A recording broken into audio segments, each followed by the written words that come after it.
अस्सलाम वालेकुम दोस्तों, कैसे हो? उम्मीद है कि सब खैरियत से होंगे। अल्लाह आप लोगों को ऐसे ही खुश रखे। आज का किस्सा जरा सा भी मिस मत करना, पूरा सुनना।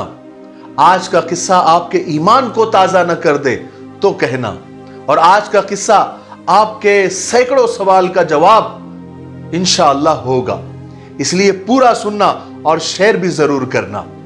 तो किस्सा यह है कि डॉक्टर अहमद सऊदी अरब के एक मशहूर ऑर्थोपेडिक सर्जन थे। लोग उनसे मशवरा लेने के लिए कई कई दिन इंतजार करते रहते थे। उनके अपॉइंटमेंट्स होते थे और उनके लिए लंबी लंबी वेटिंग में लोग इंतजार करते रहते थे। उनकी शोहरत इतनी बढ़ गई, इतना उनका नाम हो गया कि वहां की हुकूमत ने जब एक इंटरनेशनल मेडिकल कॉन्फ्रेंस का इनेकाद किया, जिसमें डॉक्टर अहमद को भी दावत दी गई, और उनकी खिदमात को देखते हुए उन्हें इस कॉन्फ्रेंस में न सिर्फ एक अहम लेक्चर के लिए बुलाया गया, बल्कि यह भी तय किया गया कि इस मौके पर डॉक्टर अहमद को एक शील्ड दी जाएगी और उनकी खिदमात को देखते हुए एक सर्टिफिकेट भी उनको दिया जाएगा। और यह दावत, यह इनविटेशन डॉक्टर अहमद साहब तक पहुंचा दिया गया हुकूमत की तरफ से। डॉक्टर अहमद अपने घर से एयरपोर्ट के लिए रवाना हुए उस कॉन्फ्रेंस में शिरकत करने के लिए। वो बड़े खुश थे और पुरसुकून थे कि आज शाम उनकी तकरीम और इज्जत की जाने वाली थी। एयरपोर्ट पर वो मामूली चेकिंग के बाद फौरन ही हवाई जहाज में सवार हो गए। उनकी फ्लाइट वक्त के मुताबिक परवाज कर गई। कोई आधा पौन घंटे के बाद एयर होस्टेस ने ऐलान किया कि हम बहुत माफी चाहते हैं, आई एम सॉरी, माजरत खा है कि हमारे जहाज में कुछ खराबी की वजह से हमें जल्दी से जल्दी करीबी एयरपोर्ट पर लैंड करना होगा। हम वहां उतर रहे हैं, हमारे पास इसके सिवा कोई चारा नहीं है। अब हुआ यह कि फ्लाइट बगैर किसी रुकावट के करीबी एयरपोर्ट पर उतर गई। मुसाफिर पैसेंजर्स जहाज से उतरकर लाउंज में चले गए। डॉक्टर अहमद भी दूसरे मुसाफिरों के साथ वो फ्लाइट के रिपेयर होने का इंतजार करने लगे। थोड़ी देर गुजरी थी कि एयरपोर्ट अथॉरिटी ने ऐलान किया कि लेडीज एंड जेंटलमैन, खवातीन और हजरात, इंजीनियर्स ने बताया है कि खराबी को दुरुस्त होने का फौरी कोई इम्कान नहीं है, यानी इमीडिएटली फ्लाइट यानी वो जहाज रिपेयर नहीं हो सकता। लिहाजा मुसाफिरों के लिए और पैसेंजर के लिए मुतबादिल तैयारे का इंतजाम किया जा रहा है, यानी दूसरे जहाज का इंतजाम किया जा रहा है। बस इतना ऐलान हुआ। अब वो जहाज कब आएगा, वो तैयारा कब आएगा, किसी को मालूम नहीं, किसी को इल्म नहीं। थोड़ी देर के बाद फिर नया ऐलान हुआ कि जो मुतबादिल जहाज है, यानी जो दूसरा जहाज आने वाला है, वो कम से कम 16 घंटे के बाद ही आ सकता है, और हम तकलीफ के लिए माजरत खा है, आई एम सॉरी। ये अंग्रेजों ने जो है आई एम सॉरी जो कहा है कि ऐसा लफ्ज निकाला है कि बड़ी बड़ी तकलीफें दे देते हैं और सिर्फ सॉरी कह देते हैं। तो उन्होंने कहा कि आई एम सॉरी, 16 घंटे के बाद प्लेन आएगा दूसरा। अब आप सबको होटल में पहुंचा दिया जाएगा। डॉक्टर अहमद के लिए यह ऐलान निहायत तकलीफ दे और परेशान कर देने वाला था। आज रात तो डॉक्टर अहमद की जिंदगी का निहायत अहम दिन था, यानी अहम रात थी वो, और वो कितने हफ्तों से इस रात का इंतजार कर रहे थे। वो कुर्सी से उठे और एयरपोर्ट के जो बड़े ऑफिसर हैं उनके पास पहुंचे और अपना इंट्रोडक्शन कराया, अपना तारुफ कराया कि मैं इंटरनेशनल लेवल का डॉक्टर हूं, मेरा एक एक मिनट कीमती है, मुझे आज हुकूमत की तरफ से जो एक कॉन्फ्रेंस रखी गई है उसमें लेक्चर देना है, वहां सब लोग मेरा इंतजार कर रहे हैं। पूरी दुनिया से डॉक्टर्स उस सेमिनार में शिरकत के लिए आए हुए हैं, और आप लोग हैं कि ये खबर सुना रहे हैं कि दूसरा जो प्लेन है वो 16 घंटे के बाद आएगा। तो वो जो ऑफिसर था उसने जवाब दिया कि मोहतरम डॉक्टर साहब, हम आपकी इज्जत भी करते हैं, आपकी कद्र भी करते हैं, हमें आपकी और दूसरे मुसाफिरों की मुश्किलात का अंदाजा है, लेकिन हमारे पास अभी कोई रास्ता नहीं है। नया जहाज इमीडिएट फराहम करना, इमीडिएट लेकर आना हमारे बस में नहीं है। अलबत्ता जिस शहर में आपकी कॉन्फ्रेंस है, जहां पर आपको शिरकत के लिए जाना है, यहां से अगर आप कार के जरिए जाएंगे तो 3-4 घंटे की मसाफत पर वो है। اگر آپ کو بہت جلدی ہے تو آپ ایئرپورٹ سے کرائے پر گاڑی حاصل کر لیں اور خود ہی ڈرائیو کرتے ہوئے آپ اس شہر پہنچ جائیں۔ حالانکہ ڈاکٹر احمد کو لمبی ڈرائیونگ کرنا بالکل پسند نہیں تھا، مگر اب مجبوری تھی، ان کے پاس کوئی دوسرا راستہ تھا ہی نہیں۔ اس لیے انہوں نے وہ جو آفیسر نے مشورہ دیا تھا اس کو پسند کیا۔ ایئرپورٹ سے کار لے کر وہ اس شہر کی طرف جہاں ان کو جانا تھا، جہاں ان کی کانفرنس تھی، وہاں کے لیے روانہ ہو گئے۔ ابھی انہوں نے کچھ ہی فاصلہ طے کیا تھا کہ اچانک موسم خراب ہو گیا۔ موسم خراب ہونا شروع ہو گیا، آسمان پر گہرے بادل نمودار ہو گئے اور دیکھتے ہی دیکھتے زوردار بارش شروع ہو گئی، ہر طرف اندھیرا چھا گیا۔ موسم کی خرابی کی وجہ سے ڈاکٹر احمد کو اندازہ ہی نہیں ہوا کہ وہ کس سمت جا رہے ہیں، کس ڈائریکشن میں جا رہے ہیں۔ 2 گھنٹے وہ مسلسل کار چلاتے رہے، بالآخر ان کو یقین ہو گیا کہ وہ راستے سے بھٹک چکے ہیں۔ اب انہیں بھوک اور تھکاوٹ کا احساس بڑی شدت سے ہونے لگا۔ انہوں نے یہ سوچا تھا کہ 3-4 گھنٹے کا سفر ہے، ایسے ہی کٹ جائے گا، اس لیے انہوں نے ساتھ میں کھانے پینے کی کوئی چیز نہیں لی تھی۔ اب انہیں کسی ایسے ٹھکانے کی تلاش تھی جہاں پر انہیں کچھ کھانے پینے کی چیز مل سکے۔ جہاں وقت تیزی سے گزرتا جا رہا تھا اور چاروں طرف اندھیرا چھایا ہوا تھا، انہیں ایک چھوٹے سے گاؤں کے پاس سے وہ گزر رہے تھے تو انہیں یعنی غیر شعوری طور پر ان کی گاڑی ایک چھوٹے سے جھوپڑے نما گھر کے پاس رک گئی۔ تھوڑی ہی دیر میں ڈاکٹر احمد کا ہاتھ اس چھوٹے سے گھر کے دروازے پر دستک دے رہا تھا۔ مجبوری انسان کو کہاں سے کہاں پہنچا دیتی ہے۔ بہرحال جب ڈاکٹر احمد نے وہ چھوٹے سے گھر کا دروازہ کھٹکھٹایا تو اندر سے بالکل ایک بوڑھی سی، نحیف سی اور ناتواسی آواز ان کے کانوں میں پڑی، جو اندر سے بڑھیا یہ کہہ رہی تھی کہ بھائی جو بھی ہو اندر آ جاؤ، دروازہ کھلا ہے۔ ڈاکٹر احمد گھر کے دروازے سے اندر داخل ہوئے تو دیکھا کہ ایک بوڑھی متحرک کرسی پر بیٹھی ہوئی ہے، یعنی وہ کرسی جو ہلتی ہے نا اس کے اوپر بیٹھی ہوئی ہے۔ انہوں نے خاتون سے کہا، یعنی اس بوڑھی عورت سے کہا ڈاکٹر احمد نے کہ اماں جان، میرے موبائل کی بیٹری ختم ہو چکی ہے، کیا میں اپنا موبائل چارج کر سکتا ہوں؟ تو بوڑھی عورت مسکرا کر کہنے لگی، میرے بیٹے کون سے فون کی بات کر رہے ہو؟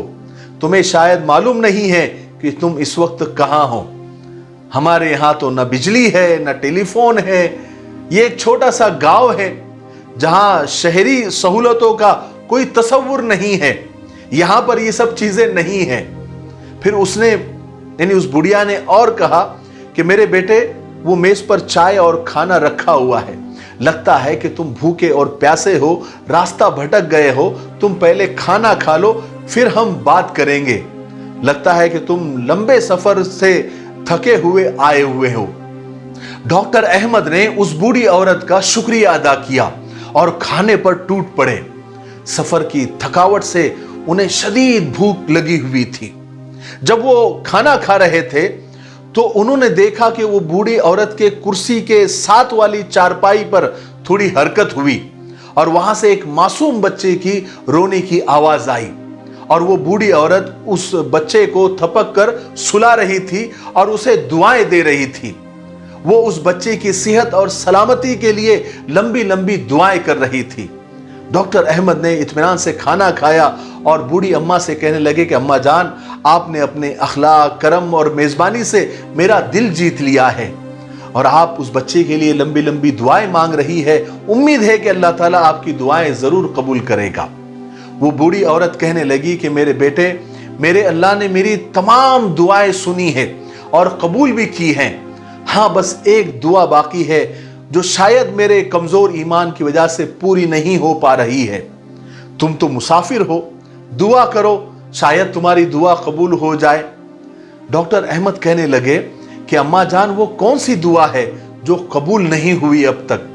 آپ مجھے اپنا کام بتائے اور مجھے اپنے بیٹے کی طرح سمجھے، اللہ نے چاہا تو شاید میں آپ کے کام آ سکوں اور آپ کی ضرورت کو پورا کر سکوں۔ وہ بوڑھی عورت کہنے لگی کہ میرے عزیز بیٹے، وہ جو دعا ہے اور وہ جو میری خواہش ہے میرے اپنے لیے نہیں ہے، بلکہ اس یتیم بچے کے لیے ہے جو میرا پوتا ہے۔ उसके माँ बाप कुछ ही दिन पहले इस दुनिया से चले गए और इस बच्चे को हड्डियों की एक खतरनाक बीमारी है जिसकी वजह से ये बच्चा चलने फिरने से माजूर है। मैंने यहाँ के हकीमों, डॉक्टरों और तबीबों के पास इसके बड़े इलाज कराए, मगर सब के सब डॉक्टर इसके इलाज से आजिज आ गए। सब ने जवाब दे दिया है। फिर डॉक्टर लोगों ने मुझे मशवरा दिया है कि इस मुल्क में एक ही डॉक्टर है जो हड्डियों के इलाज का बड़ा माहिर है और उसकी शोहरत दूर दूर तक है और वो बड़ा माना हुआ सर्जन है और वही इस बच्चे का इलाज कर सकता है। मगर बेटे वो तो यहां से बहुत दूर रहता है। फिर सुना है कि वो बहुत महंगा है, महीनों महीनों पहले नंबर लगाने पड़ते हैं, अपॉइंटमेंट लेना पड़ता है, उसकी फीस भी बहुत ज्यादा है और उस तक पहुंचना कोई आसान काम तो नहीं है। और तुम तो मेरी हालत तो देख ही रहे हो, मैं बूढ़ी सी जान हूं, किसी भी वक्त मुझे अल्लाह का बुलावा आ सकता है। मुझे डर असल में यह है कि मेरे बाद इस बच्चे की निगरानी करने वाला कोई नहीं होगा। मैं हर वक्त अल्लाह ताला से दुआ करती रहती हूं कि या अल्लाह कोई जरिया पैदा कर दे, कोई सबब पैदा कर दे कि इस यतीम बच्चे का इलाज उसी डॉक्टर से हो जाए। मुझे अल्लाह से उम्मीद है और मुमकिन है कि इस यतीम बच्चे को शिफा उसी डॉक्टर के हाथों मिल जाए। डॉक्टर अहमद ने पूछा कि अम्मा जान उस डॉक्टर का क्या नाम है? तो बूढ़ी अम्मा ने कहा कि डॉक्टर अहमद। हाँ, डॉक्टर अहमद नाम है उसका। बूढ़ी अम्मा ने सोचते हुए नाम पुकारा। हाय हाय हाय हाय, या अल्लाह तेरी कुदरत। डॉक्टर अहमद अपने जज्बात पे काबू नहीं रख सके। उनके आंखों से मुसलसल आंसू जारी हो गए। उन्होंने उसी रुंधी हुई आवाज में कहा कि अम्मा जान अब मैं समझ गया कि मेरा जहाज क्यों खराब हुआ, मुझे रास्ते में ही क्यों उतरना पड़ा, मुझे कार से सफर क्यों करना पड़ा और तूफान क्यों आया, बारिश क्यों आई, आंधी क्यों आई, मैं रास्ता क्यों भूल गया। अल्लाह तबारक व तआला ने मुझे आपके घर जबरदस्ती भिजवाया है। अम्मा आपकी दुआ आखिर कबूल हो चुकी है। अल्लाह रब्बुल इज्जत ने ऐसे असबाब और ऐसे जरिए मुहैया कर दिए हैं कि वो हड्डियों का डॉक्टर जिसके अपॉइंटमेंट के लिए नंबर लगाने पड़ते हैं और जिसका अपॉइंटमेंट महीनों महीनों तक चलता है, वो डॉक्टर चलकर खुद आपके घर आ गया है। मैं आया क्या हूं, मुझे भेजा गया है। अम्मा जान आप बेफिक्र हो जाए, मैं आपके पोते का इलाज खुद करूंगा और स्पेशली और खास तौर पर, खुसूसी तौर पर मैं उस पर ध्यान दूंगा और अल्लाह ने चाहा तो उसको शिफा मिल जाएगी। मेरे प्यारे भाइयों, बहनों और दोस्तों, जब अल्लाह ताला किसी बंदे की दुआ को सुन लेता है और कबूल कर लेता है तो फिर उसको पूरा करने के लिए असबाब भी, जरिए भी खुद ही मुहैया फरमा देता है। कायनात की सारी मखलूक, चाहे वो जानदार हो या बेजान हो, अल्लाह के हुक्म और उसके मशीयत के और उसकी चाहत के और उसके कुन के पाबंद है। इस वाकई में आप देख सकते हैं कि किस तरह अल्लाह तबारक व तआला ने जमीन व आसमान की मुख्तलिफ कुव्वतों को काम में लाकर बूढ़ी अम्मा की दुआ को पूरा करने में लगा दिया। बस आखिर में मेरी एक नसीहत सुन लीजिए कि दुआ मांगते हुए कबूल होने या ना होने का शक दिल में न रखा करें कि पता नहीं ये दुआ कबूल होगी या नहीं, पता नहीं वो चीज मिलेगी या नहीं, पता नहीं वो काम हो सकेगा या नहीं। ये सारे शक और ये सारे खदशात तुम्हारी अपनी जात के हैं। अल्लाह की जात तो इससे कहीं ज्यादा वसी है। वो तो मोजिज़ों का बादशाह है। वो जब चाहे हालात बदल सकता है, पलट सकता है। वो जब चाहे दिलों को बदल सकता है। वो जब चाहे ला हासिल चीजों से नवाज सकता है। वो जब चाहे नसीब को बदल सकता है। अल्लाह वो सब कुछ कर सकता है जो तुम हम नहीं कर सकते। बस जिसकी जात लामहदूद है, उससे महदूद दुआएं कैसी। अपने अमाल को देखकर नहीं, उसकी शान को देखकर मांगा करो। जिसने तुम्हें बनाया है उससे बेहतर तुम्हें कोई समझ नहीं सकता। याद रखो, कायनात में ऐसा कुछ भी नहीं है جو ہمارا رب نہیں کر سکتا۔ کائنات میں کوئی ایسا زخم نہیں ہے جسے اللہ بھر نہیں سکتا۔ مجھے امید ہے کہ اس قصے سے ہمارا ایمان تازہ ہو گیا ہوگا اور بہت سارے سوالوں کے جواب مل گئے ہوں گے۔ میرے لیے، پوری امت کے لیے، پوری انسانیت، پوری مانوتا کے لیے اور ہمارے پیارے ملک بھارت کے لیے اور یہاں کے امن و امان کے لیے خوب دعائیں کرتے رہے۔ السلام علیکم ورحمۃ اللہ وبرکاتہ۔